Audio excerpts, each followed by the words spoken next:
International standards తో quality education అందిస్తుంది futuristic edu initiatives.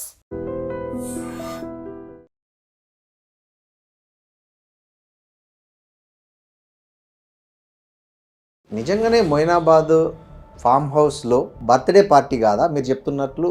మీ friend Parthasarathi ఇచ్చిన పార్టీనేనా? చాలా రోజులుగా మేము రియల్ ఎస్టేట్కి సంబంధించి బర్త్డే కోసం అది చేసామన్నది ప్రచారంలోకి వచ్చింది. బర్త్డే కోసం ప్రచారం చేస్తే అక్కడ కట్అవుట్ అక్కడ ఒకటి బర్త్డే గ్రీటింగ్ కార్డు కూడా హల్చల్ చేసింది. అది నిజంగా ఫేక్? అది చిత్రం అంటే ఇన్విటేషన్ ఇస్తే కింద దువాడ శ్రీనివాస్, అంతే కదా, అది శ్రీనివాస్ పెడతాం లేదు. ఫ్రమ్ సిల్క్ హౌస్ క్రియేట్ చేశారు హైదరాబాద్లో. Already more than 12 crores turn out చేసింది. హైదరాబాద్లో కూకట్పల్లి మరో 2 ప్రాంతాల్లో కూడా ప్లాన్ చేస్తుంది. కస్టమర్ ఇక్కడ బాగా మోసపోతున్నాడు. ఈ ఫీల్డ్లో 20,000 రూపాయలకి వీవర్ ఇచ్చాడు అనుకోండి, ఇక్కడ 70,000. ఇంత నష్టాన్ని భరిస్తున్న కస్టమర్ ఇలా అయితే కొన్ని వీవర్ ఏమైనా అనుభవిస్తున్నాడా? ఆయన కష్టం ఆయనకు మిగిలిపోతుంది మధ్యలో రైతు. మేము రీజనబుల్ ప్రైసెస్, మీరు ఎక్కడైనా మా స్టోర్లో మీరు ఎక్కడ ఏది చూసినా ఇదే శారీని మరో స్టోర్తో కంపేర్ చేసి చూస్తే వాస్ట్ డిఫరెన్స్ ఉంటుంది. ఈసారి 29 ఎలక్షన్లో మీరు పోటీ చేయాలని డిసైడ్ అయ్యారా? ఇండిపెండెంట్గా పోటీ చేస్తాం. ఎక్కడి నుంచి? టెక్కలి. చాలా స్పెషాలిటీ మీ నామం, బొట్టు. అసలు ఏంటి అది, ఎట్లా అలవాటైంది మీకు? అమ్మవారు పుట్టింది. నేను ఒకసారి దర్శనానికి వెళ్ళాను లోపలికి తీసుకెళ్ళి అమ్మవారి దగ్గరికి తీసుకెళ్ళి. నమస్తే, వెల్కమ్ టు ఐడ్రీమ్ మీడియా. నేను మీ రొద్దం శ్రీనివాస్. ఇవాళ సోషల్ మీడియా ట్రెండింగ్ పేర్ అంటే ఎవరినో ప్రత్యేకంగా చెప్పుకోవాల్సిన అవసరం లేదు. దువ్వాడ శ్రీనివాస్, దివ్యల మాధురి అంటే తెలుగు రాష్ట్రాల్లో పరిచయం అక్కర్లేని జంట. వాళ్ళు ఎప్పుడు ట్రెండింగ్లో ఉంటారు సోషల్ మీడియాలో. వాళ్ళు ఏది చేసినా ట్రెండింగ్ అవుతుంటుంది. ఆ ట్రెండింగ్లో భాగంగానే 2 రోజుల క్రితం కూడా ఒక వార్త ట్రెండింగ్ అయింది. అదేంటో కూడా నేను మీకు చెప్పకనే మీరు ఊహించేస్తారు. మొయినాబాద్ ఫామ్ హౌస్ సంఘటన. ఆ సంఘటన మీద ఇప్పటికే వాళ్ళు చాలా క్లారిటీ ఇచ్చారు. కానీ మన ఐడ్రీమ్ ప్రేక్షకుల కోసం మరోసారి ఈ విషయాన్ని వాళ్ళతో మాట్లాడదాం. నమస్తే శ్రీనివాస్ గారు, మాధురి గారు. ముందుగా మీకు ఐడ్రీమ్ తరఫున బిలేటెడ్ బర్త్డే విషెస్ అండి. మీరు నిండు ఆయుర ఆరోగ్యాలతో కలకాలం సుఖంగా మీ ఇద్దరు జంట ఉండాలని కోరుకుంటున్నాం. శ్రీనివాస్ గారు, ఫ్రాంక్గా చెప్పండి, అసలు మీరు భయం ఎరగరు. భయం ఎరిగితే మీరు ఇవాళ ఇలా ఉండేవాళ్ళు కాదు. వాస్తవంగా దేనికి జడవని జంటగా మీరు రికార్డు సృష్టించారు వాస్తవంగా. సో నిజంగానే మొయినాబాద్ ఫామ్ హౌస్లో బర్త్డే పార్టీ కాదా మీరు చెప్తున్నట్లు? మీ ఫ్రెండ్ పార్థసారథి ఇచ్చిన పార్టీనేనా? చాలా రోజులుగా మేము రియల్ ఎస్టేట్కి సంబంధించి బిజినెస్ ఎక్స్పాన్షన్ చేయడానికి కూర్చొని మాట్లాడాలని అనుకుంటున్నాం. ఓకే. అది అలా పోస్ట్ పోన్ అవుతూ ఆఖరికి ఆ రోజుకి మా అందరు కూడా డిసైడ్ అయినారు. అది ఎలా అనుకుంటున్నారంటే, 2వ రోజు 12వ తారీఖు మా బర్త్డే కాబట్టి బర్త్డే కోసం అది చేసామన్నది ప్రచారంలోకి వచ్చింది. బర్త్డే కోసం ప్రచారం చేస్తే అక్కడ కట్అవుట్ ఉంటుంది, ఫోటో ఉంటుంది. బర్త్డే కోసం 25 మందితో చేసుకోం కదా. కనీసం మాకున్న పరిచయాలు కనీసం ఒక 500 మంది 1000 మందితోనైనా భారీగా చేస్తాం. లైసెన్స్ మాకు ఇదివరకు ఫంక్షన్ చేసాం హైదరాబాద్లో, పాపది మెచ్యూరిటీ హాఫ్ సారీ ఫంక్షన్. ఆ ఫంక్షన్కి ఎలా చేయాలనేది మాకు రూల్స్ ప్రొసీజర్ తెలుసు కాబట్టి ఆ రోజు ఫంక్షన్కి సుమారు 2000 మంది వచ్చారు. భారీగా జరిగింది. ఉదయం 3 గంటల వరకు అయింది. దానికి పర్మిషన్స్ అన్ని తీసుకొని చేసాం. అలాగే చేస్తాం. ఇలా ఎందుకు చేస్తాం? ఇది బిజినెస్ మీట్ కోసం ఏర్పాటు చేసినటువంటిది. ఆ మీట్లో అందరం కలిసి కూర్చొని మాట్లాడదామని ఒక జస్ట్ 25 మెంబర్స్ వాళ్ళ ఫ్యామిలీస్తో వచ్చారు. అది కూడా లేకపోతే 10 మంది కన్నా ఎక్కువ ఉంటారు. విత్ ఫ్యామిలీస్తో వచ్చారు. డిన్నర్ నెక్స్ట్ సడన్గా నేను 9:30కి ఇలా వెళ్ళాను. కొంతమంది వచ్చారు, కూర్చుని మాట్లాడుతున్నాం. పోలీసు వచ్చారు. వచ్చి వాళ్ళంతా చెక్ చేస్తున్నారు డైనింగ్ టేబుల్ అయినా చెక్ చేసి. ఏంటి వీళ్ళు వచ్చారంటే నేను కనుక్కొని, సార్ మీరు ఉన్నారు ఇక్కడ, ఏం లేదు లైసెన్స్ లేదు, వీళ్ళు పర్మిషన్ తీసుకోలేదు, ఇక్కడ విదేశీ మద్యం కూడా ఉంది. అరే ఏం మద్యం ఉంది ఏంటి, తీసుకుంటారని తెలుసు కొంతమంది. వెంటనే డిస్కస్ చేశాను. లేదు సార్ అంతా ఫామ్ హౌస్ మేనేజరే చూసుకుంటా ఉన్నాడు, 30 మంది లోపు అయితే పర్మిషన్ అక్కర్లేదని. సరే నేను అంతవరకే నాకు తెలుసు అన్నాడు. మా రియాల్టర్కి కూడా అంత ఐడియా లేదు. అందరూ మేము ఎందుకంటే అందరూ తెలివైన వాళ్ళు, అనుభవం వాళ్ళే. కానీ ఈ విషయం పెద్దగా ఆలోచించలేదు. ఆయన దగ్గర ఉందా అన్నది పర్మిషన్ అన్నారు కాబట్టి. సో ఈ విధంగా ఇది జరిగింది. పోలీసు వారు వచ్చారు, సీజ్ చేసుకుని తీసుకెళ్ళిపోయారు. ఆ తర్వాత మేము ఎటు వచ్చాం. మీ ఇద్దరు వెళ్ళారా బిజినెస్ ఇద్దరు. ఓకే. అక్కడ ఒకటి బర్త్డే గ్రీటింగ్ కార్డు కూడా హల్చల్ చేసింది, అది నిజంగా ఫేక్? అది చిత్రం అంటే గ్రీటింగ్ కార్డ్ ఆన్లైన్ లో చాలా వస్తాయి. అవును, వీటి చూడండి సేమ్ మాధురి బర్త్డే అని చెప్పి సేమ్ కార్డ్స్ మాధురీస్ అని వచ్చింది. ఏ మాధురి? మేము రాధురి అని పెట్టాం అసలు, రాజు మా పేర్లు. ఓకే, అట్లీస్ట్ మరి ఆ ఇన్విటేషన్ లో మరో తమాషా కూడా చూడండి, కింద ఎవరు ఇచ్చారు ఇన్విటేషన్? నేను మీకు ఇన్విటేషన్ ఇస్తే కింద దువ్వాడ శ్రీనివాస్, అంతే కదా, అది శ్రీనివాస్ మా ఏదో ఒకటి పెడతాం, అందులో లేదు ఫ్రమ్ లేదు. అంటే అన్ని చేసి లాజిక్ మిస్ అయ్యారు అక్కడ. ఎవడో బాగా తయారు చేసి నేను చూసాను కొన్ని. అది ఎంత లాజిక్ మిస్ అయ్యాడో చూడండి. అంటే తప్పు చేసేవాడు అలాగే దొరికిపోతాడు. It's fake. ఆన్లైన్ కింద డౌన్లోడ్ చేసి పెట్టారు. అంటే మీరు వెళ్ళారనే ఎవరన్నా ఉద్దేశపూర్వకంగా పోలీసులకు ఫోన్ చేసింటారా? అంటే చూస్తుంటే మా చాలా మందికి మేము టార్గెటెడ్. నా కార్ అక్కడికి రాగానే ఆ తర్వాత అది రోడ్డు మీదే ఉంటుంది, అదేం లూప్ లైన్ కాదు. మేము అలాంటి పనులు చేయాలనుకుంటే అక్కడికి వెళ్ళాము, ఇంకెక్కడో ఒక దగ్గర ప్లాన్ చేస్తాం, పర్మిషన్స్ తీసుకుంటాం. అలాంటి ఆలోచన లేదు అక్కడ. ఒక జస్ట్ బిజినెస్ మీట్ అనుకున్నాం, ఓ ఏముంది రోడ్డు పక్కనే ఉంది వెళ్ళొచ్చేద్దాం అన్న దీనిలో వెళ్ళాం తప్ప. ఎవరు మరి నా కార్ చూసుంటారు, అబ్జర్వ్ చేసిన వాళ్ళు ఉంటారు. ఖచ్చితంగా ఇది ఏదో జరిగింది ఇన్ఫర్మేషన్. మీరు ఎలా ఫీల్ అయ్యారు పోలీసులను చూడగానే ఆ ఫంక్షన్ లో? ఏమనుకున్నారు మీరు? అంటే వాళ్ళని చూసి సడన్ గా ఆల్ ఆఫ్ సడన్ ఆ మీటింగ్ లో అనుకోలే, వాళ్ళందరూ మఫ్టీలో ఉన్నారు, వాళ్ళు కూడా గెస్ట్లు ఏమో వచ్చారేమో అనుకున్నాను నేను. ఫస్ట్ అదే అనుకున్నా. వాళ్ళు ఫంక్షన్కి వచ్చిన గెస్ట్లు ఏమో అంటే అప్పుడు ఒక ఎస్ఐ అంటే అతను మా దగ్గరకు వచ్చి, సార్ మీరేంటి సార్ ఇక్కడ అని అడిగారు. ఇలా పార్టీకి వచ్చాం సార్ అంటే లైసెన్స్ లేదు సార్ అని అప్పుడు అతను చెప్పారు. సో ఒక లైసెన్స్ లేదని అప్పుడు తెలుసు. మిమ్మల్ని ఏమన్నా క్వశ్చన్ చేశారు అక్కడ పోలీసులు? నన్నే అంటే ఏమన్నా మందు తాగారా లేకపోతే హుక్కా తాగారా? జస్ట్ ఇన్ఫార్మ్ చేశారు. అది మేము అడిగాం కాబట్టి మా దగ్గరికి వాళ్ళు రాలేదు, మాట్లాడలేదు. నేను అడిగాను వాళ్ళకి కాబట్టి వాళ్ళు చెప్పారు ఇది సార్ కారణం అని. సో వాళ్ళే సార్ ఇంకోటి, ఇప్పుడు మీ వ్యాపారం ఎలా జరుగుతుందండి? మీ ఇద్దరు కలిసి ఒక మంచి సిల్క్ హౌస్ క్రియేట్ చేశారు హైదరాబాద్లో, కాంచీపురం వకులా సిల్క్స్ అని. మీ ఇద్దరు ఫోటోనే దానికి ఎంట్రీలో బ్రాండింగ్ పెట్టారు, మీరే దాన్ని బ్రహ్మాండంగా రీల్స్ లో అట్లా ఇట్లా ఇద్దరు బాగా ప్రమోషన్ చేస్తున్నారు. ఎలా ఉంది ఇప్పుడు? సార్ చాలా మంది ఆల్రెడీ ఈ 10 నెలల్లోనే March 15th ఓపెన్ అయింది. Already more than 12 crores turn over చేసాం. బాగా ఉంది. మరో బ్రాంచ్ కూడా రెడీ అవుతున్నాం కూకట్పల్లిలో, హైదరాబాద్లో కూకట్పల్లి, మరో 2 ప్రాంతాల్లో కూడా ప్లాన్ చేస్తూ అలా దాని ఎక్స్టెన్షన్ వైజాగ్ వరకు, ఏపీ, తెలంగాణ 2 రాష్ట్రాల్లో కూడా పెట్టాలి. దీనికి లింక్ జ్యువెలరీ కూడా పెట్టాలని మంచి ఆలోచనతో ఉన్నాం. నాకు 29లో ఎన్నికలు ఉంటాయి కాబట్టి 27 వరకు మంచి అవకాశం దొరికింది. బిజినెస్ మీద గట్టిగా ఫోకస్ పెట్టి ఈ బ్రాంచెస్ని ఎక్స్పాన్షన్ చేస్తాను కాబట్టి మరి ఏం చేయాలా, ఇంకేదైనా వ్యాపారం చేయాలి కాబట్టి మాధురికి ఉన్నటువంటి ఎక్స్పీరియన్స్తో, ఆ వెంకటేశ్వర స్వామి ఆశీస్సులతో వకుళామాత పేరు పెట్టుకొని కాంచీపురం. ఈ సిల్క్ బిజినెస్ చేయాలని ఆలోచన మీదే తనదే? మాధురి. మీకు ఎలా వచ్చిందండి? అంటే ఇది మీకు ముందే మైండ్లో ఉన్నా ఇట్లా ఒక బిజినెస్ చేయాలి? నాకు ఎప్పటి నుంచి ఇష్టం ఈ శారీ స్టోర్ ఓపెన్ చేయాలని. సో శ్రీని గారు చెప్పగానే ఓకే చెప్పి తను దగ్గరుండి స్టార్ట్అప్ చేయించారు. సో అంతా మీరే మొత్తం వెతకడం, షాప్కు ఎక్కడైతే బాగుంటుంది? లేదు, అవన్నీ ఇంకైతేనే తను చెప్పిన తర్వాత ఒపీనియన్ నాది. అంటే స్టోర్ శారీ స్టోర్ పెట్టాలన్న ఒపీనియన్ చెప్పిన తర్వాత రీసెర్చ్ చేసాం బాగా. ఎవరైతే వీవర్స్ ఉంటారో అక్కడ వరకు కాశీ వెళ్ళి, బెంగళూరు, కలకత్తా వెళ్ళి, బెంగళూరు, ముంబై, అహ్మదాబాద్ ఈ ప్రాంతాలన్నీ వీవర్స్ దగ్గరికి వెళ్ళి స్వయంగా చూసి వాళ్ళు ఇచ్చే ప్రైస్ ఎంత, వాళ్ళ కష్టం ఏంటి, మోసపోతున్న కస్టమర్ బాధ ఏంటి. కస్టమర్ ఇక్కడ బాగా మోసపోతున్నాడు ఈ ఫీల్డ్లో. ఎలా అంటే ఒక 20,000 రూపాయలకి మాకు వీవర్ ఇచ్చాడు అనుకోండి, ఇక్కడ 70,000 అమ్ముతున్నారు, లక్ష కూడా అమ్ముతున్నారు. ఇది ఘోరం. సో నేను అబ్జర్వ్ చేసిందంటే నష్టపోతున్నవాడు కస్టమర్.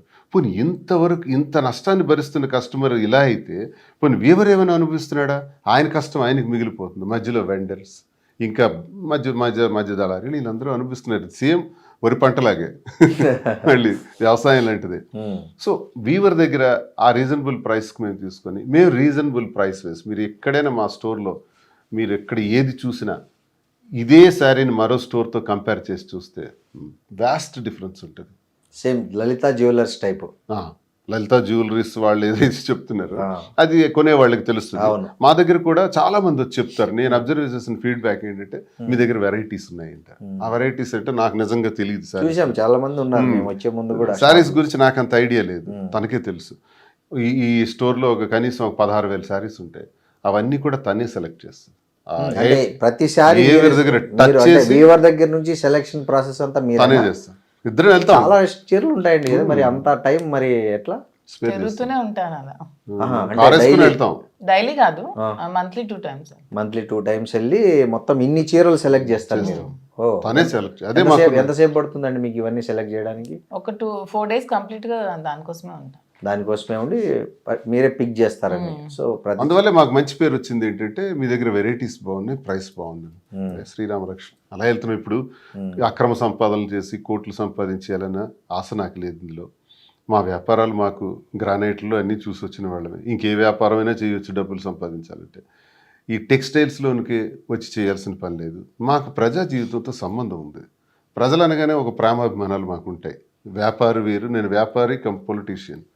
మాకు అభిమానం ఉండటం వల్ల ఏమవుతుందంటే ప్రజలకు అబద్ధం చెప్పలేం. అంటే ప్రజా జీవితం కాబట్టి పబ్లిక్ రిప్రజెంటేటివ్ ఉన్నాం కాబట్టి ప్రజలకు అబద్ధం చెప్పి మోసం చేసి తీసుకోవాల్సిన అవసరం లేదు. జెన్యూన్గా చేద్దామని చేస్తున్నాం. ప్రజలకి మాట ఇచ్చిన ప్రకారమే చేస్తున్నాం. అదే శ్రీనివాస్ గారు, మీరు ఇందాక ఓ మాట అన్నారు, 27 వరకు ఏదో పని చేయాలి కాబట్టి 29 ఎలక్షన్ కాబట్టి అన్నారు. అంటే ఈసారి 29 ఎలక్షన్లో మీరు పోటీ చేయాలని డిసైడ్ అయ్యారా? ఇండిపెండెంట్గా పోటీ చేస్తాను. ఎక్కడి నుంచి? టెక్కలి. ఒకవేళ మీకు పార్టీ సస్పెన్షన్ ఎత్తేస్తే ఎత్తేస్తే నాకు జగన్ అన్నకి ఎప్పుడు నాకు నా దైవ సమానం అంటాను కదా. జగన్మోహన్ రెడ్డి అప్పుడు వైఎస్ఆర్సీపీ తరఫున కంటెస్ట్ నా చేస్తారు. మనసులో ఎప్పుడు ఆయన ఉంటారు. ఆయన ఎత్తేని పక్షంలోనే మీరు స్వతంత్ర అభ్యర్థిగా. జగన్మోహన్ రెడ్డి గారు అంటే నాకు ఎప్పుడు నా గుండెల్లో ఉంటాడు. నాకు సర్వస్వం కూడా. ఎప్పుడు ఇది నేను చెప్పుకుంటాను. మీరు స్వతంత్ర పార్టీ అభ్యర్థి అయితే మీ నినాదం ఏంటి, మీ విధానం ఏంటి? నా నినాదం ప్రజా సమస్యలే నా నినాదం. ఇప్పుడు ఈ కులగణన తర్వాత దేశంలో చాలా సీట్లు మహిళలకు రిజర్వ్ అవుతున్నాయి. ఒకవేళ మీ జిల్లాలో ఏదైనా మహిళలకు సీటు రిజర్వ్ అయితే దివ్యల మాదిరిని మీరు పోటీకి నిలబెడతారా? తప్పేముంది? మీకుందా అండి ఇంట్రెస్ట్ రాజకీయాల్లో దిగాలని? లేదా? మరి ఆయన ఏమో నిలబెడతా అంటున్నారు, మీరేమో లేదంటున్నారు. ఆ సందర్భం వచ్చినప్పుడు అప్పుడు అంతేనా? అప్పుడు మనసు మార్చుకుంటారా? అలా ఏం లేదు, ఈక్వేషన్ వచ్చినప్పుడు తప్పదు కదా అన్నప్పుడు. ఓకే. సో మీరు ఒకవేళ ఎన్నికల్లో పోటీ చేయాల్సి వస్తే మీరు ప్రధానంగా ఈ వేటిని ఫోకస్ చేస్తారు, ఇష్యూస్ని? ఇంక నిలబడాల్సి వచ్చినా అతను ఫాలో అవడం తప్పితే నేను ఇంక చేయడానికి ఉంటుంది. కేవలం ఆయన ఫాలో కావడమేనా? అంతేనా? ఓకే. సో ఏం నచ్చింది మీకు శ్రీనివాస్ గారిలో? రాజకీయంగా ఆయన దగ్గరగా చూశారు, ఆయన వెంట ఉన్నారు. సో ఆయనలో మీకు ఫస్ట్ అట్రాక్ట్ చేసింది ఏంటి? నిజాయితీ అంటే ఎలా? ఏ ఇష్యూలో మీరు ఫస్ట్? ఏ విషయమైనా అతను నిజాయితీగా ఉంటారు. ఇంక విషయాలు చర్చించాల్సిన అవసరం లేదు. నిజాయితీకి మారిపోయేది దువ్వాడ శ్రీనివాస్ అంటే. అతను నిజాయితీ, హార్డ్ వర్కింగ్, సిన్సియారిటీ, పేదల పట్ల అతనికి ఉన్న దయాగుణం, ఇవన్నీ నాకు బాగా అట్రాక్ట్. సో మరి నిజాయితీ అన్నప్పుడు మీ రిలేషన్ గురించి ఫస్ట్ తను స్టేట్మెంట్ ఇస్తే అయిపోయేది కదా ఫ్యామిలీకి. కదా, అంటే చాలా రచ్చ అయినాక మీకు తెలియదు, రచ్చ ఆవిడ వచ్చి మీ ఫ్యామిలీకి ముందే చెప్పారా మీరు? ముందే కాదు, సీఎం గారి ముందు, అందరి ముందు, అధిష్టానం ముందు చాలా సార్లు. ఫ్యామిలీకి నేను అన్ని తెలుసు. ఓకే. అన్నో నచ్చే ప్రయత్నాలు చేసాం. ఎవరు పోగొట్టుకుంటారండి 28 సంవత్సరాల జీవితం? ఈవిడే మాత్రం ఎందుకు? ఈవిడేది మంచి జీవితం. కన్నవారు, అత్తవారు అందరూ ఉన్నత స్థాయి. వాళ్ళకి ఆవిడకి అవసరమా, నాకు అవసరమా? మీ భర్త మీరు ఎలా ఒప్పించారండి ఈ మొత్తం ఈ సంక్షోభంలో? చాలా స్ట్రెస్ ఫీల్ అయ్యారు? లేదండి, డిస్టర్బెన్స్ అప్పటి నుంచి ఉన్నాయి, తర్వాత అన్ని క్లియర్ అయ్యి దానికోసం మాట్లాడాల్సిన అవసరం. ఓల్డ్ స్టోరీ 4 years బ్యాక్ మళ్ళీ భర్త అని ఇక్కడ పెట్టుకొని మళ్ళీ మాట్లాడాల్సిన అవసరం కాదంటే ఒక స్త్రీ తన స్ట్రెస్ ని ఎలా? చాలా సార్లు చెప్పా, ఇంకెన్నిసార్లు చెప్పాలి స్ట్రెస్ ని? మీరు అడిగారు. పిల్లలు ఇప్పుడు మీ దగ్గర ఉన్నారు కదా, ఇక్కడే ఉన్నారు. ఓకే. మీ పిల్లలు మీకు టచ్ లోనే ఉన్నారు. ఓకే. 37th బర్త్డేకి మీ సర్ప్రైజ్ గిఫ్ట్ ఏంటండి తనకి? నాకు నేను కార్ కొనిచ్చారు, ఫార్చునర్ కార్ కొనిచ్చారా? ఓ నైస్, వెరీ నైస్. మీరు ఊహించారా? అంటే మీకు చెప్పకుండా చేశారా లేకపోతే? చెప్పకుండా సర్ప్రైజ్. అంటే కొనాలని ఈ డేట్కి కొన్నామని, కానీ మాకు రోజు ఉంటుంటాయి కొనుక్కోళ్ళు ఇవి. అలా వెళ్తుంటాం, ఏదో కావాలంటే కొంటుంటాం. మామూలు తను నాకు కొంటది, నేను తనకు కొంటాను. సో ఆమె మీకేం కొనిచ్చారు రిటర్న్? నేనెందుకు కొనిస్తాను, బర్త్డే నాది కదా. తన బర్త్డేకి మొన్న మీరు యాక్చువల్ బిగ్ బాస్ నుంచి బయటకు వచ్చేసారు కదా, తన బర్త్డే ఉందనే మీరు బయటకు వచ్చా అని చెప్పారు. తన బర్త్డే నేనేం కొనేం లేదు, బర్త్డే సెలబ్రేట్ చేస్తాను అంతే. అంతేనా? ఓకే. తను ఏదో వాచ్ కొనిచ్చిన లాస్ట్ బర్త్డే. ఏమండి బిగ్ బాస్కి వెళ్ళారు కదా, మీకు అక్కడ ఏమనిపించింది? అంటే మీరు బయట చాలా ఫ్రీగా ఉంటారు కదా, అక్కడ ఒక ఫ్రేమ్లో బంధించినట్లు ఉంటుంది కదా. సో ఫస్ట్ ఎట్లా ఫీల్ అయ్యారు మీరు అక్కడ? నేనేం ఫీల్ అవ్వలేదండి, ఇక్కడ ఇంట్లో ఎలా ఉన్నానో అక్కడ కూడా అలాగే ఉన్నారు. ఓకే. సో మీ అక్కడ గొడవ, కిచెన్లో గొడవ అంతా బాగా వైరల్ అయ్యాయి కదా. ఇప్పుడు బయటకు వచ్చి చూసుకుంటే ఏమనిపించింది మీకు జనరల్గా? అంటే అరే ఏంది ఇట్లా అనుకున్నారా లేకపోతే? అసలు అనుకో రిగ్రెట్స్ నా లైఫ్లో ఎప్పుడూ ఉండవు, ఎందుకంటే నేను ఎప్పుడు నా అలాగే ఉంటాను కాబట్టి మళ్ళీ బ్యాక్ చూసుకొని ఇలా చేశాను అలా చేశాను నేను ఎప్పుడు కూడా ఫీల్ అవ్వను. నేను ఎలా ఉన్నానో అలాగే ఉన్నాను అంతే. నాగార్జున గారు మీకు ఒక చిన్న స్వీట్ వార్నింగ్ ఇచ్చారు, అప్పుడే ఎట్లా ఏమనిపించింది మీకు? నా మంచి కోసం చెప్పారనిపించింది, తప్పే ఉంది, అతను ఏదైనా మంచిగా చెప్పారు కదా. సో అంతే. సో ఇంకొద్ది రోజులు కంటిన్యూ అయింటే బాగుండని ఎప్పుడన్నా అనిపించింది? అసలు నేను రావాలనుకున్నాను, వచ్చేస్తాను, కంటిన్యూ అవ్వాలని అనుకోలేదు. ఓకే, మీరు ఎక్స్పెక్ట్ చేశారు వైల్డ్ కార్డ్ ఎంట్రీ ఉంటుంది మీదని, అంటే దానికి ఎక్స్పెక్ట్ చేయడం ఏంటి, నాకు ఒక 6 months నుంచి మమ్మల్ని కలుస్తున్నారు, రమ్మని పిలుస్తున్నారు. సీజన్ ప్రారంభంలో స్టార్టింగ్ రమ్మన్నారు, రాలేమని వెళ్ళలేదు. ఓ, సో మీకు సోషల్ మీడియాలో ట్రోలింగ్స్ ఇలా కలిసి వచ్చాయి అనుకోవచ్చా? మిమ్మల్ని నాలో టాలెంట్ నిలబెట్టింది అనుకోవాలి, ట్రోల్స్ ఎందుకు కలిసి వస్తాయి? చాలా మంది ట్రోల్స్ గురవుతున్నారు, అందరూ రాదు కదా. మనలో ఉన్న టాలెంట్, మనలో ఉన్న నిజాయితీ మనకి ఎప్పుడు పొలిటికల్ గా బిజినెస్ పరంగా మాకున్న బ్యాక్గ్రౌండ్ బట్టి ఒక ఎంటర్ప్రెన్యూర్ గా పిలిచారని మేము అనుకుంటున్నాం కదా. ఎవడో చేతగానోళ్ళు, అర్హత లేనోళ్ళు, అవకాశం రానోళ్ళు, ప్రయత్నించిన ఆ స్థాయి రానోళ్ళు ఏదో విమర్శిస్తారు. ఇప్పుడు మాదిరి ఉన్నారు, రాజకీయంగా ఒకవైపు తన పాత్ర పోషిస్తుంటుంది నా కోసం. ఎలాగంటే రోజుకు 50 మందికి 100 మందికి భోజనాలు, సహాయ సహకారాలు, రోజుకు నెలకు 3 లక్షలైనా సరే పేద ప్రజల కోసం మా సంపాదనలో స్పేర్ చేయటం. ట్రస్ట్ ద్వారానా లేకపోతే? మా ట్రస్ట్ కూడా ఉంది, తయారవుతుంది, మా పేరుని పంపిస్తాం. అవన్నీ తన దగ్గరుండి ఆ బాధ్యతలు వహిస్తుంది. అలాగే ఎంటర్ప్రెన్యూర్గా కూడా ఒక 100 మంది ఆమె జీతాలు ఇస్తూ బ్రతుకుతున్నారు. అక్కడ ఇంట్లోను టెక్కల్లోను అంతా కలిపి 100 మందికి జీతాలు ఇస్తున్నారు. ఇవన్నీ కారణాలు బిగ్ బాస్కి వెళ్ళడానికి. అంతేగాని ట్రోల్ అయినంత మాత్రం ట్రోల్ చాలా మందికి అవుతుంది. ట్రోలర్స్ ఎంతో మంది జీవితాలు రోడ్డున పడే వాళ్ళ జీవితాలు, చంపేసిన వాడు, చంపబడిన వాళ్ళు, ఎన్నో రకాల కథలతో మనం సోషల్ మీడియాలో చూస్తున్నాం. అందరూ బిగ్ బాస్లోకి రావట్లేదు. ఒక క్రెడిబిలిటీ ఉండాలి, ఒక దమ్ము ఉండాలి, వాయిస్ ఉండాలి. ఆ వాయిస్ ఎదుర్కొన్నారు, అవి చూసారు వాళ్ళు. ఏ సమాజంలో ఒక నిర్ణయం తీసుకున్నాం మేము, ఆ నిర్ణయం సమాజం దృష్ట్యా తప్పవచ్చు, తప్పైనా మాకు తప్పలేదు. ఆ తప్పలేని నిర్ణయాన్ని తీసుకుని ఎలా ముందుకు వెళ్తున్నాం అన్నది మా రోల్. ఇప్పుడు షర్ట్ ఇప్పితే అందరికీ మచ్చలు ఉంటాయి, నేను షర్ట్ ఇప్పి చూపించాను, ప్రతి ఒక్కడికి ఉన్న మచ్చలను దాచేసుకుంటారు. అబ్బాయి నేను శ్రీరామచంద్రుడు అంతుంటే చెప్తాడు, స్వర్గం నుంచి దిగొచ్చినట్టు చెప్తాడు. త్రేతాయుగంలో శ్రీరామచంద్రమూర్తి ఒక్క సీతాదేవితోనే అంకితమైనటువంటి మహానుభావుడు. శ్రీరామచంద్రమూర్తి తర్వాత ఇన్ని 4 లక్షల సంవత్సరాల్లో మరో మగాడిని చూపించండి, ఎవడంత నిజాయితీ వాడు ఉన్నాడు. కానీ మీరు ఇదే విషయం మీద ఒకసారి పవన్ కళ్యాణ్ విషయం మీద సాక్షి టీవీ డిబేట్లో ఒక మాట అన్నారు. పవన్ కళ్యాణ్ తప్పు చేస్తున్నాడు, భార్యను వండుకొని ఇంకా ఇట్లా వేరే స్త్రీల వైపు చూడడం తప్పు, హిందూ మతంలో ఒక ధర్మం ఉంది, ఒక ఆచారం ఉంది, ఒక పద్ధతి ఉంది అని. సో మీకు ఈ సిచ్యుయేషన్ అలా వచ్చినప్పుడు ఎట్లా ఫీల్ అయ్యారు? ఆ మాట అంటే నేను అప్పుడున్న పరిస్థితులను బట్టి మా కొన్ని డైరెక్షన్స్ బట్టి ఆ రకంగా మాట్లాడాల్సి వచ్చింది. కానీ ఆయనకున్న పరిస్థితులు, ఆయనకున్న ఇబ్బందులు నేను చాలాసార్లు చెప్పాను. ఆ రకంగా నేను అప్పుడు మాట్లాడకపోవాల్సిందే. ఈ రోజుల్లో ఎవరికి లేదు. ఇప్పుడు నేనే అన్నాను కదా, రెండో శ్రీరామచంద్రమూర్తి లేడు కదా, ఉంటే అతనికి సాష్టాంగ ప్రణామం చేస్తాం. మనం ఉన్నదాన్ని అడ్జస్ట్మెంట్ చేసుకొని, సర్దుబాటు చేసుకొని, ప్రజలకి తన వాళ్ళకి నష్టం లేకుండా, ఇంకొకరికి నష్టం లేకుండా, ఇంకొకరి కన్నీటికి కారణం కాకుండా అందరితో సమర్థించుకొని వెళ్తే ప్రజలు అంగీకరిస్తారు. నేను ఈ విషయాన్ని ప్రజలకు తెలియజేయకముందు 95% దువ్వాడ శ్రీని ఇంత నీచుడు అనేవారు.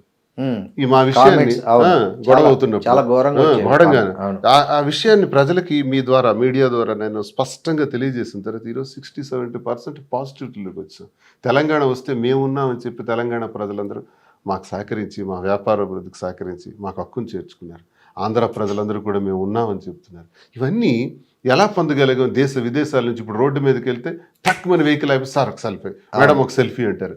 బిగ్ బాస్ వాళ్ళు పిలిచినంత స్థాయికి మేము వెళ్ళామండి. బిగ్ బాస్ పిలవక ముందునే మీరు సెలబ్రిటీస్ అయిపోయారు. నెగిటివిటీ నుంచి పాజిటివిటీలోకి వచ్చాం కదా. ఎవరు చేశారు మాకు పాజిటివ్గా? ప్రజలే దేవుళ్ళని నమ్మిన మేము ప్రజలకు వాస్తవాలు తెలియజేయటం ద్వారా నెగిటివిటీని పాజిటివిటీ చేసుకున్నాం. అంటే మాలో ఉన్న నిజాయితీ, మాలోనే మోసం, నేనే 10 మంది అమ్మాయిలను మోసం చేసి తిరిగినోడినో, లేకపోతే ఈమెకి మోసం చేసినోడినో, నా అవసరం కోసం ఉండేవాడిని, వాడుకునేవాడిని అయితే తప్పకుండా నాకు చెప్పించి కొడతారు ప్రజలు. మాలో నిజాయితీ ఉంది. మా కుటుంబంలో గొడవ వచ్చింది, ఆ గొడవకు ఒక సర్దుబాటు, మా నిర్ణయం ఒకటి తీసుకున్నాం, ఆ నిర్ణయానికి ఒక సర్దుబాటు, దానికి ఒక సమాధానం, ప్రతిదానికి ఒక జవాబుదారీ విధానం, అది ప్రజలకు నచ్చే మాకు అంగీకరిస్తున్నారు. అనుభవాలు జీవితంలో ప్రతి ఒక్కరికి జీవితంలో మా దగ్గర చూసి నేర్చుకోవాల్సింది ఏంటంటే, మనిషి ఒకసారి పుడతాం, మళ్ళీ పుట్టాం. ఈ జన్మలో కలెక్టర్, వచ్చే జన్మలో వ్యాపారి, ఆ తర్వాత మహానటుడు అవటం రామారావు గారి లాగా, ఇవన్నీ మనం ప్లాన్ చేసుకోవచ్చు. పుట్టిందే ఒకసారి, ఉన్నదే ఇంత, ఆ ఉన్నదానిలో మనకి ఎందుకు ఇవన్నీ? ఎవరికి ఇబ్బంది లేకుండా, ఒకరి కన్నిటికి కారణం కాకుండా మనం బ్రతికితే చాలు. మన లైఫ్ మన ఇష్టం. మన కథకు మనమే హీరో, మహేష్ బాబు అన్నట్టు. ఇంకోటి మనల్ని హీరో చేయడు, మనకు డిజైన్ చేసుకోవాలి. జీవిత సత్యం అంతే. అవునండి. సినిమాలు అంటే గుర్తొచ్చి మొన్న మీరు నటించిన ప్రేమ అంటే సినిమా రిలీజ్ అయింది. దాంట్లో మీ ఇద్దరు గెస్ట్ రోల్ చేశారు. అవును. అంటే ఇంకేమన్నా ఉన్నాయా లైన్లో వచ్చే సినిమాలు కానీ ఎవరన్నా? అడుగుతున్నారు. అంటే ఎలాంటి రోల్స్ కు పిలుస్తున్నారండి? ఏమన్నా ఉన్నాయా లైన్లో? త్వరలో ఏమన్నా మిమ్మల్ని చెప్పారు కానీ నాకు ఆ రోల్స్, మదర్ రోల్స్ అవన్నీ నాకు ఇష్టం లేదు.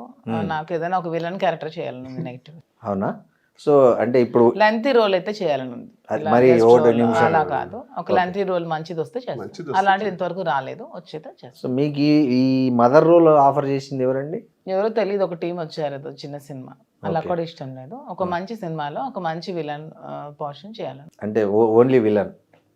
సపోజ్ హీరోయిన్ క్యారెక్టర్ వచ్చింది అనుకోండి, నాకు ఎందుకండి వస్తుంది నా ఏజ్ కి. అదేందండి అట్లా అంటారు? హీరోయిన్ క్యారెక్టర్ అనేది ఏజ్ని బట్టి కాదు కదా, లుక్ని బట్టి దీన్ని బట్టి వస్తుంది కదా. నాకు ఒక విలన్ క్యారెక్టర్, ఒక అత్త లేకపోతే ఒక విలన్, అలా ఏమైనా ఒక నెగిటివ్ షేడ్ చేయాలని. నెగిటివ్ షేడ్ చేయాలి. ఓకే. మీకు శ్రీనివాస్ గారు మీకు ఎలాంటి రోల్? అతను కూడా విలన్ రోల్ లోనే స్టేజ్ చూడాలి. యాక్టర్ నేను. నటుడి నాకు ఇష్టం, చాలా ఇష్టం. ఓకే. స్టేజ్ యాక్టర్, నాటకాలు వేసాం కాలేజ్. నెగిటివ్ లోనే చూడాలి. సో మీకు కూడా నెగిటివ్ రోల్? నేను మా ఫిల్మ్ ఏదో ఆమె చెప్తుంది కాబట్టి అని కాదు, మీరు నిజంగా మీకు నిజంగా నెగిటివ్ రోల్ చేయాలని ఉందా, పాజిటివ్ రోల్ చేయాలని ఉందా? నెగిటివ్ రోలే నాకు ఇష్టం. ఆమె కోసం చెప్తున్నట్టుందండి మీరు. ఆమె చెప్పింది కాబట్టి దాన్ని సపోర్ట్ చేస్తున్నట్టుంది మీరు. నెగిటివ్ లో కూడా మంచితనం ఉంటుంది సార్. అది ఓకే, అది ఓకే. రావణాసురుడు కావచ్చు, దుర్యోధనుడు కావచ్చు, హిరణ్యకశిపుడు కావచ్చు, చాలా మంది. నెగిటివ్ దుర్యోధనుడి దగ్గర ఉన్న గొప్ప లక్షణాలు, రాజుకున్న లక్షణాలు ధర్మరాజుకు లేవు, అందుకే అడవులు పాలైన. కరెక్ట్. రాజుకి వ్యసనాల పట్ల వ్యామోహం ఉండకూడదు. వ్యసనం లేనివాడు దుర్యోధనుడు, కాబట్టి రాజ్యాధికారం త్యజించే వరకు ఉన్నాడు. రాజ్యాధికారం చెయ్యాలి అనుకున్న ధర్మరాజు అడవులు పాలయ్యాడు బికాస్ ఆఫ్ జూదం. జూదం అతను నాశనం చేసింది. జూదాన్ని ఆపుకోలేకపోయాడు. రాజ్యాన్ని, పాండవుల్ని, అన్నదమ్ముల్ని, భార్యని అందరినీ కోల్పోయాడు. సో ఇందులో ఎవరు గొప్పవాడు? నా దృష్టిలో దుర్యోధనుడే గొప్ప రారాజు. దుర్యోధనుడు ఆ ద్రౌపది వస్త్రాభరణం ఒకటి లేకపోతే అతను విలనడానికి కూడా ఆయన అహంకారం ఆయన నాశనం చేశాడు. ఇన్ని లక్షణాలు ఉన్న దుర్యోధనుడికి అహంకారం. ప్రతి మనిషికి ఒక లోపం భగవంతుడు ఇస్తాడు, లేకపోతే భగవంతుడు అయిపోతాం మనం. ప్రతి మనిషికి ఏదో ఒకటి పెడతాడు స్వామి, ఒకటి ఇస్తే ఒకటి తీసేస్తాడు. అది దుర్యోధనుడిలో అహంకారం అన్నది పెట్టారు, లేకపోతే ఆయన ఇంతవరకు ఉంటాడు. ఆయన ఆపేవారు ఎవరున్నారు? ఓకే, థ్యాంక్స్ అండి. ఇంకా ఏంటి మాధురి గారు, మీరు ఏమైనా నూతన సంవత్సరంలో ఏమైనా కొత్త ప్రాజెక్టులు కానీ లేకపోతే కొత్త ఏమన్నా ప్లాన్ చేస్తున్నారా? నెక్స్ట్ ఇయర్ లో ఏం చేయాలనుకుంటున్నారు జంట? బ్రాంచ్ కూకట్పల్లిలో బ్రాంచ్. అంతే. ఈ 2026 టార్గెట్ కొత్త బ్రాంచ్లు పెట్టడం, బిజినెస్ని ఎక్స్పాండ్ చేయడం, అంతే. సో ఈ కాంట్రవర్సీలు, ఈ వివాదాలన్నిటికీ దూరంగా ఉండాలనుకుంటున్నారా 2026? మా దృష్టిలో ఇది కాంట్రవర్సీ కాదు సార్, ఎవడ చేస్తున్నాడు కావాలి. ఇప్పుడు హైదరాబాద్ లో వీకెండ్స్ లో ఒక 2000 ఫంక్షన్ పార్టీలు జరుగుతాయి. 2000 వెరీ కామన్ అవి. రేపు ఒక 5000 జరుగుతాయి. ఎంతమంది విఐపీస్ ఎంతెంతటోళ్ళు చేసుకుంటూ లేనిది మేము వెళ్తే తప్ప. అదే కదా కాంట్రవర్సీ. మా వార్త ఎలా అవుతుంది? పైగా మీకు తాగే అలవాటు లేదు, స్మోకింగ్ లేదని కూడా చాలా సార్లు ఇంకోసారి. అంటే నేను అది కూడా అబద్ధం చెప్పను. 2-3 నెలలకు ఒకసారి మంచి టీం దొరికి సరదాగా కూర్చుందాం, చిల్ అవుదాం అనుకుంటే అది కూడా ఇంట్లోనే. కానీ బార్లకు వెళ్ళి పార్టీలకు వెళ్ళి అక్కడ తాగడం. ఇప్పుడు మాధురి గారు మీకు స్నాక్స్ ఇస్తారా? ఖచ్చితంగా నేనే సర్వ్ అన్ని అరేంజ్ చేస్తాను. ఏం స్నాక్స్ ఎక్కువ సర్వ్ చేస్తుంటారండి? తనకి పెప్పర్ చికెన్ ఫ్రై ఇష్టం, ఎప్పుడైనా మందు తీసుకుంటా. కాజు ఫ్రై, జీడిపప్పు ఫ్రై, రోస్టెడ్ కాజు. సో అవి మీరే వండి నేనే చేసి పెడతాను. నేనే మా ఆయనకి పట్టి. మా ఫ్రెండ్స్ ఎవరైతే ఉంటాం, కొంతమంది ఆఫీసర్స్. సో మీకేమన్నా అకేషనల్ గా తీసుకునే అలవాటు కానీ మీకు లేదా? ఓకే. సో మీ బ్రాండ్ ఏంటి శ్రీనివాస్ గారు? మా ఆయనకి రాయల్ సెల్యూట్ ఇష్టం. రాయల్ సెల్యూట్ గోల్డ్ కానీ, జెమ్సన్స్ కానీ, గోల్డ్ లేబుల్ ఇట్లాంటివి. స్కాచ్ మెయిన్ ఇంపోర్టెడ్ దువాడ్స్ పేర్లు చెప్పాడు అని మరొక కేసు కట్ట. మీకు ఇష్టమైనవి చెప్పారు, దాంట్లో తప్పేముంది? విదేశీ నేనేం చెప్తున్నానంటే, నేను మద్యానికి బానిసను కాదు, నాకు అలవాటు లేదు. అలా అని తీసుకోను అని చెప్పను, అకేషనల్ గా తీసుకుంటాను. ఇలా బార్లకు వెళ్ళి, పబ్బులకి వెళ్ళి, పార్టీలకు వెళ్ళి కాదు. మేము పార్టీకి వెళ్ళాము, పిలిచారు, వెళ్ళాము. వెళ్ళినంత మాత్రాన మమ్మల్ని హైలైట్ చేశారు. ఎందుకంటే అందరు చూస్తున్నారు ఈ మధ్య దువ్వాడ శ్రీనివాస్, మాధురి అంటే అందరూ చూడటానికి. అంటే మీతో తన కంపెనీ కూర్చున్నప్పుడు తన కూల్ డ్రింక్ పెడతారా పక్కన? కూల్ డ్రింక్, పెప్సీ ఇష్టం. ఓకే, పెప్సీ ఇష్టమా బాగా మీకు? ఓకే. మీరు పెప్సీ దాక్కుంటూ మీరు మీ ఇష్టమైన డ్రింక్ తనకి ఎక్కువ ఈ స్పెండ్ chicken, చేస్తారు ఈ ఎప్పుడన్నా అలాంటివన్నీ- ఈ స్ట్రెస్ వీకెండ్స్ లో అది చికెన్ అలాంటివన్నీ ఇష్టం ఎక్కువ. మీ తనకి ఇష్టమైన ఫుడ్ ఏంటండి మామూలుగా ఎన్వి ఎన్విలో ఏది ఎక్కువ రోజు ఉండాలి. ఎన్విలో చికెన్, మటన్ ఖీమా ఇలాంటివన్నీ ఇంట్రెస్ట్. ఓకే డైలీ ఉండాల్సిందేనా మీకు నాన్ వెజ్ అంటే ఏంటి చిన్నప్పటి నుంచి ఫాదర్ బాగా అలవాటు అయిపోయింది. నాన్న కూడా ఇప్పటికీ రోజు నాన్ వెజ్ తింటారు. ఓకే సో అలా డైలీ నాన్ వెజ్ ఉండాలి ఎక్సెప్ట్ సాటర్డే, ఎందుకంటే వెంకటేశ్వర స్వామి నాకు ఇష్టం కాబట్టి సాటర్డే ఒకటే సాటర్డే ఒక్కరోజు మినహాయిస్తారు రెస్ట్ ఇచ్చి మిగతా అన్ని రోజులు తింటారు. తింటారు ఓకే మంచిగా శుభ్రంగా నేను బాగా ఫుల్ గా తింటాను, అతను తక్కువ తింటారు. సో మార్నింగ్ మళ్ళీ జిమ్ చేసేస్తారా అదంతా నేనేం చేయను, అతను ఏం చేస్తా అతను చేస్తారా థ్రెడ్ బిల్. సో అయినా మీరు బాగానే మెయింటైన్ చేస్తున్నారండి కిడ్నీ కూడా ఏమే ఈ మధ్య టైట్ చేస్తున్నాను, మెయింటైన్ స్వీట్స్ అవి తినవట్లేదు. తినట్లేదా మీరు ఎందుకు సన్నమావని వెయిట్ తగ్గే ఉండాలి ఇప్పుడు. మరి మీతో పాటు జిమ్ జాయిన్ చేసుకోవచ్చు చెప్తున్నాను అది కూడా. ఏమంటున్నారు చేస్తాను నేను కొంచెం మార్నింగ్ లేవడానికి ఇష్టపడను. 3 రోజులు చేస్తే 4 ఈవినింగ్ రోజులు night owl person, night late గా పడుకుంటే మార్నింగ్ లేట్ గా లేస్తాను. ఈవినింగ్ చేయండి పోనీ టైం ఎక్కడ టైం ఉండట్లేదండి. ఈ రోజు 3 రోజులు హైదరాబాద్ లో ఉంటే 4 రోజులు టెక్కల్లో ఉంటే 2 రోజులు వేరే ప్లేస్ లో ఉంటే అలా అవుతుంది. సో శ్రీనివాస్ గారు మాత్రం 60 అన్నా ఎవరు నమ్మేటట్టు లేరు. ఆయన అసలు బ్రహ్మాండంగా పర్ఫెక్ట్ గా ఉన్నారు. మరి డైలీ నా 30 years నుంచి నా వెయిట్ 72. ఒక్క కేజీ కూడా పెరగల. 73 నేను చూడలా. గ్రేట్ అండి. 72, 71.5 ఇలా ఉంటాను. అన్ని తింటాం కానీ లిమిటెడ్ గా తింటాను. ఇతను అన్ని తింటారు, స్వీట్స్ అన్ని తింటారు, నాన్ వెజ్. మిమ్మల్ని తినద్దనడం కరెక్ట్ కాదు కదా. పాపం తన ముందు తిని తినొచ్చు 37. అంటే నేను ఎక్కువ, అతను ఒక స్వీట్ తినాక నేను ఒక 5 స్వీట్స్ తింటా. అది ఓకే. ఇంకా రాను రాను తగ్గించాలి. 40 వచ్చినప్పటికీ మనం కొంచెం జాగ్రత్తలు పడాలని చెప్తున్నాను. సార్ మీకు ఈ చాలా స్పెషాలిటీ మీ నామం బొట్టు అసలు ఏంటి, అది ఎట్లా అలవాటైంది మీకు? అమ్మవారు పుట్టింది. నేను ఒకసారి దర్శనానికి వెళ్ళాను మదురైకి, మధుర మీనాక్షిది. దర్శనం సరిగ్గా జరగలేదు, అలా నిల్చున్నాను. ఒక ప్రీస్ట్ వచ్చారు, ఆయన పంతులు గారు వచ్చి వాంగ వాంగ అని పిలిచారు. వెళ్ళే దర్శనం మళ్ళీ చేస్తాము రండి అని అన్నారు. అని లోపలికి తీసుకెళ్ళి అమ్మవారి దగ్గరికి తీసుకెళ్ళి అమ్మవారికి పూజ చేయించి అమ్మవారి ఒళ్ళో ఉన్న దండ తీసి నా మెడలో వేసి ఇది ఇచ్చారు, బొట్టు ఇచ్చారు. ఈ బొట్టు ఎప్పుడు పెట్టుకొని పెట్టారు. ఆ బొట్టు రాత్రి వరకు తీలా నేను. ఎందుకో నాకు ఒక వైబ్. ఆ బొట్టు రేపు 2వ రోజు పెడతాను, 3వ రోజు పెడతాను. అలాగా బొట్టు అది సంపెంగ, ఎండిపోయిన సంపెంగ ఫ్లవర్ తో చేస్తారు. అది ఇంకెక్కడా దొరకదు, ఒక్క మధురైలోనే దొరుకుతుంది. నేను అక్కడి నుంచి రప్పిస్తా. ఇది దీనికి ఒక ఫ్లవర్ కూడా మంచి స్మెల్ ఉంటుంది. ఇది మామూలు కుంకుమ కాదు. ఇది ఆ సంపెంగ ఫ్లవర్స్ ని, ఆ లీవ్స్ ని బాగా డ్రై చేసి పౌడర్ చేసి ఆ ఫ్లవర్ తో తయారు చేస్తారు. అదే పెడతాను. అది పెట్టి బయటకు వస్తాను డైలీ. సో 30 ఏళ్ళ నుంచి ఇది మీరు, అది నాకు ఒక శక్తిని ఇస్తుంది అంతే. జస్ట్ 5 years లేదు 15 years అయింది బొట్టు. 15 years. నేను 2012-13 నుంచి పెట్టాను. సో మీకు ఫస్ట్ ఆ బొట్టు గిట్టు పెట్టుకున్నప్పుడు శ్రీనివాస్ గారు అంతకు ముందు అది షేవ్, క్లీన్ షేవ్. నాకు క్లీన్ షేవ్ అంటే ఇష్టం ఉండదు. మీసాలు ఇవన్నీ తీసేసి క్లీన్. సో ఆమె కోసమే గడ్డం పెంచుతున్నారా? లేదు, ఈ గడ్డం కూడా ఒక 7-8 సంవత్సరాలు ఈ మోడలింగ్, ఈ ట్రిమ్మింగ్ అంతా తను చేసి. మీకు మొత్తం మీ ఇవన్నీ చేసేసి అపిరెన్స్ మొత్తం తనదే క్రెడిట్. అంటే ముందు హెయిర్ మధ్యలో దూకునే వాళ్ళం, ఇష్టం లేక అంతే మార్చేస్తాం. సో ఆ హెయిర్ స్టైల్ కూడా మీ చాయిస్. ఈ వీ కట్ ఇవన్నీ తనే చేస్తుంది. ఓకే ఓకే ఓకే బాగుందండి. మీకు అసలు మీ ప్రేమ జంట అసలు హ్యాపీగా ఒకరి మంచి చెడులు ఒకరు చూసుకుంటూ, కొత్త పెళ్ళైన జంటలు కదా, ఎలా ఒకరి పట్ల ఒకరి అఫెక్షన్, కన్సర్న్. ఇక్కడ ప్రేమ సార్. ఎప్పుడు పెళ్ళి అయింది, ఎన్నాళ్ళు అయింది, ఎలా అయింది కాదు, ప్రేమ, ఆప్యాయత. ఇదే చాలామంది జీవితంలో కరువు అయిపోతుంది. చాలామంది మహిళల్లో కూడా కరువు అయినప్పుడు సూసైడల్ సిచ్యువేషన్కి వస్తారు, తప్పు. అలాగే జెంట్స్ కూడా చాలామంది ఇబ్బందులు పడేవాళ్ళు ఉన్నారు. వాళ్ళు కూడా నరక యాతన అనిపిస్తారు, జబ్బులు తెచ్చుకుంటారు, అనారోగ్య పాలవుతారు.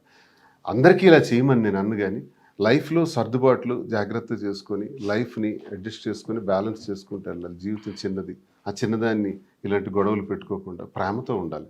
పెళ్ళైన వాళ్ళు కూడా ప్రేమతో భార్యాభర్తలు ఉండాలి.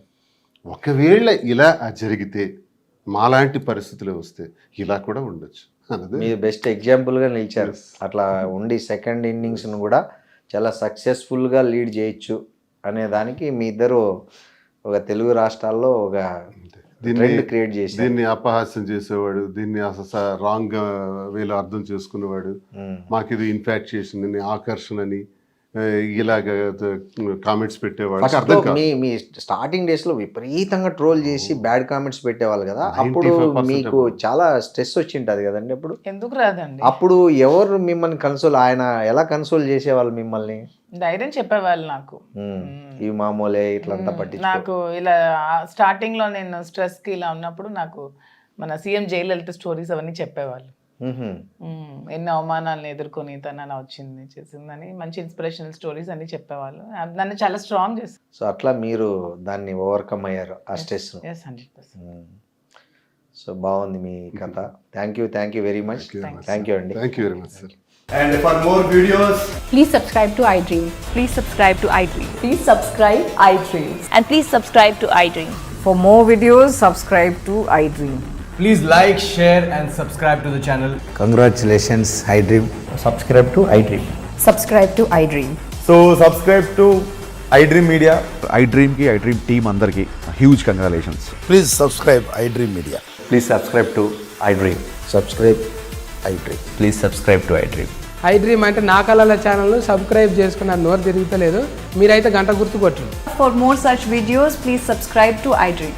Subscribe to iDream. Please subscribe to iDream. Please subscribe iDream Media. Please do subscribe to iDream. Please subscribe to iDream Media. For best entertainment and information, please subscribe iDream. And don't forget to subscribe to iDream.